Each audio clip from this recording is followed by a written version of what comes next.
Hello friends, Gyanendra classes में एक बार फिर आपका स्वागत है। पिछली वीडियो में हमने वर्णमाला से संबंधित कुछ बहुविकल्पी प्रश्नों के बारे में चर्चा की थी। आज हम पुनः वर्णमाला से संबंधित ही कुछ बहुविकल्पी प्रश्नों के बारे में चर्चा करेंगे। आइए देखते हैं। पहला प्रश्न हमारा है, सभी महाप्राण वर्णों वाला वर्ग है कि विकल्प 4 हमारे पास हैं, पहला, दूसरा और तीसरा, चौथा। और पूछा जा रहा है कि महाप्राण वर्ण जो हैं किस विकल्प के अंतर्गत है।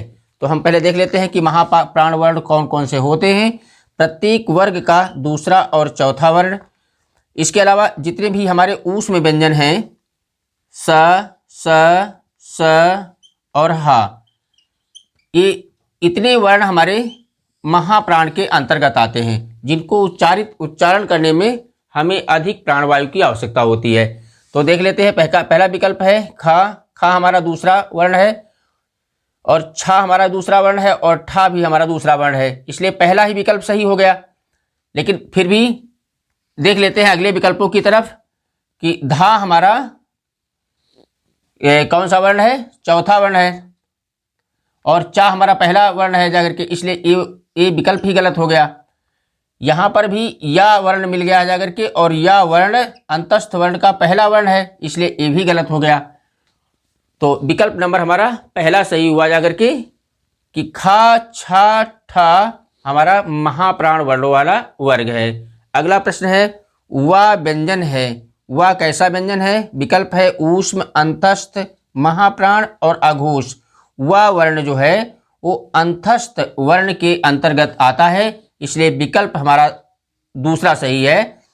य, र, ल, वा, ये 4 हमारे अंतस्थ व्यंजन हैं और वह हमारा जो है वो अंतस्थ व्यंजन के अंतर्गत आता है।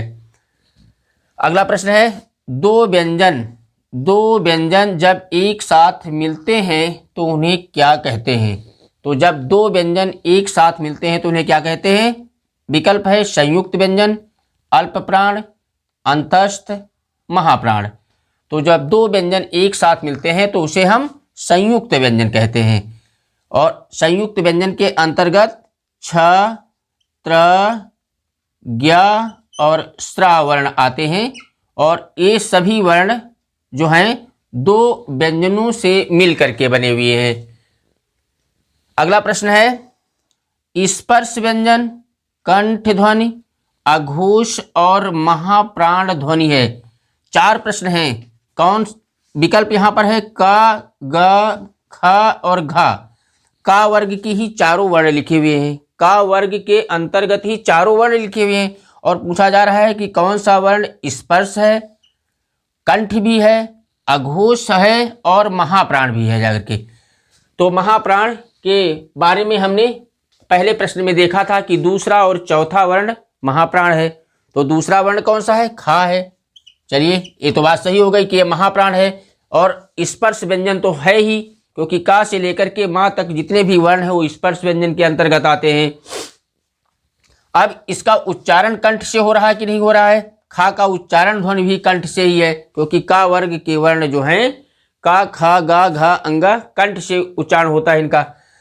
अब अगली बात आती है कि अघोष वर्ण है कि नहीं है। तो अघोष वर्ण के अंतर्गत पहला और दूसरा वर्ण आता है, इसलिए विकल्प हमारा तीसरा ही सही है, अन्य विकल्प गलत है। अगला प्रश्न है, दंत्योष्ठ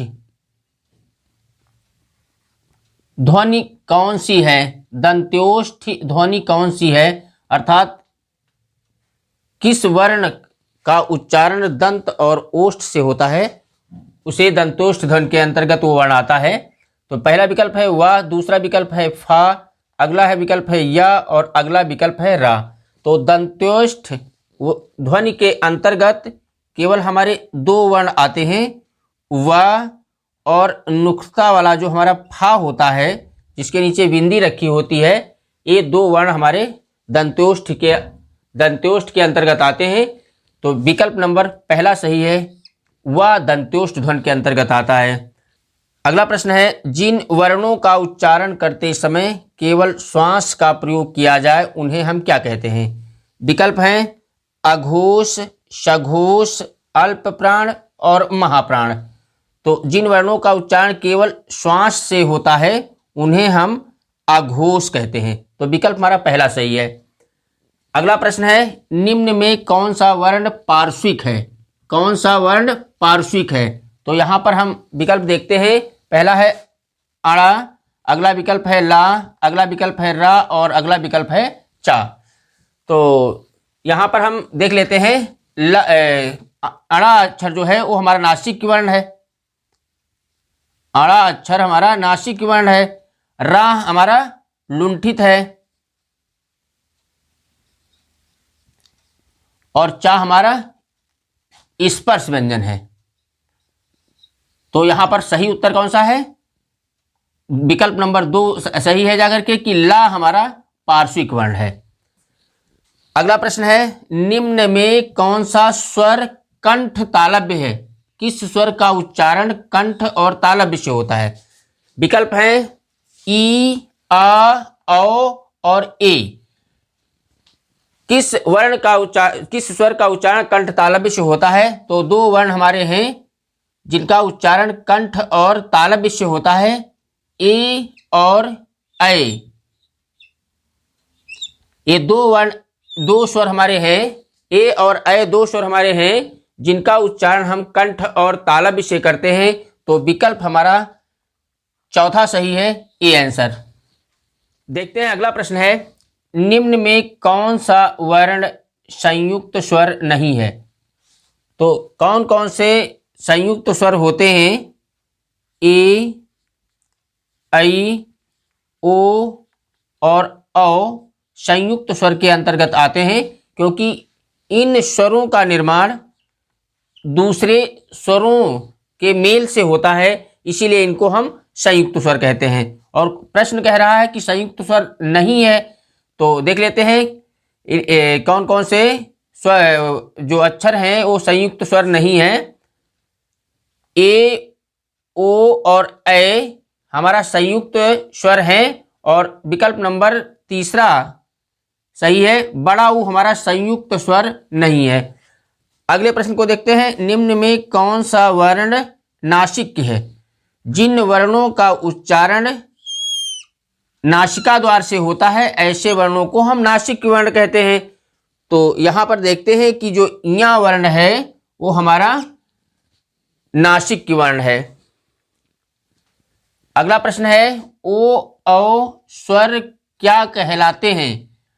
ओ और औ स्वर क्या कहलाते हैं? विकल्प है हमारा नासिक्य, मूर्धन्य, कंठ तालव्य, कंठ ओष्ठ। मतलब ओ औ का उच्चारण नासिक से होता है, मूर्धन्य, कंठ तालव्य या कंठ ओष्ठ से होता है।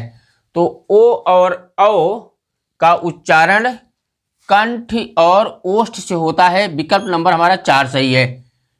अगला प्रश्न है, निम्न में कौन सा शब्द द्वित्व व्यंजन से निर्मित है? निम्न में कौन सा शब्द द्वित्व व्यंजन से निर्मित है? विकल्प है पुनः, इलाहाबाद, दिल्ली, उत्साह। तो इसके पहले हम जान लें कि द्वित्व व्यंजन होते कौन से हैं। जब दो समान व्यंजन एक साथ संयुक्त हो जाते हैं ऐसे व्यंजन को हम द्वित्व व्यंजन कहते हैं। तो देख लेते हैं, और उनके बीच में स्वर नहीं होता है। जब दो समान व्यंजन एक साथ संयुक्त हो जाते हैं तो ऐसे व्यंजन हम द्वित्व व्यंजन कहते हैं और उनके बीच में स्वर का स्थान नहीं होता है। तो देख लेते हैं, विकल्प नंबर हमारा 3 जो है दिल्ली, इसमें दो समान व्यंजन एक साथ संयुक्त हुए हैं, इसलिए विकल्प नंबर हमारा 3 सही है कि दिल्ली हमारा द्वित्व व्यंजन है।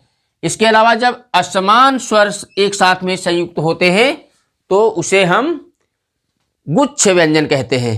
तो यहां पर जो चौथे विकल्प में है जाकर के वहां पर असमान व्यंजन साथ में संयुक्त हुए हैं जाकर के। तो अगर पूछा जाए कि गुच्छ व्यंजन किसे कहते हैं तो आंसर हमारा तुरंत बदल जाएगा और उसका आंसर हो जाएगा अगला विकल्प जो चौथा लिखा है उत्साह, हमारा गुच्छ व्यंजन से संबंधित है। फ्रेंड्स, आज की वीडियो में हम लोगों ने वर्णमाला से संबंधित कुछ प्रश्नों के बारे में डिस्कस किया। हमारी वीडियो आपको अगर अच्छी लगे तो लाइक करें, शेयर करें और सब्सक्राइब करें। थैंक्स।